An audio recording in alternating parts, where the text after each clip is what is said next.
शेर का शिकार क्या किया भाई ने, अभी सीधा शेर मारना है। बच्ची तू अपना चॉकलेट चूस और खुश रहे। तो भाई लोग, ন্যাশনাল ফিল্ম ডে উপলক্ষে আমি ইউদ্রা মুভিটি দেখে নিলাম মাত্র 99 টাকা খরচ করে। মাত্র 99 টাকা টিকিট খরচার জন্য সব শোই হচ্ছে এখন হাউসফুল। তো বাকি কেমন ছিল এই মুভিটা, চলো জানা যাক।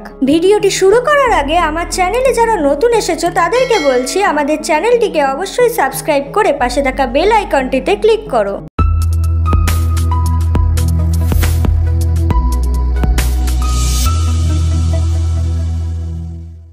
গল্পটি এমন একটি ক্যারেক্টারকে নিয়ে যার ছোটবেলা থেকেই অ্যাঙ্গার ইস্যুস আছে।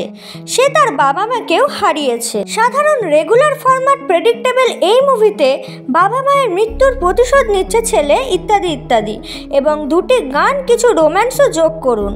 মুভি ইন্টারভাল পর্যন্ত পৌঁছাতে অনেক বেশি সময় লেগেছে। সেকেন্ড হাফে আরও সময় লাগে।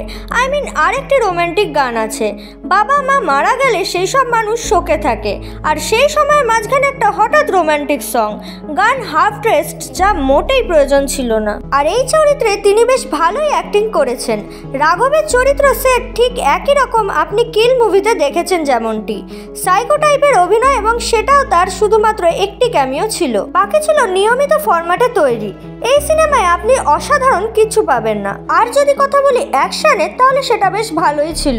আমি ভেবেছিলাম এর চেয়ে অ্যাকশনটা ভালো হবে। কিছু টুইস্ট এবং টার্ন যোগ করার চেষ্টা করা হয়েছে, যা আবার তোমরা আগেই বুঝতে পেরে যাবে যে কি হতে পারে।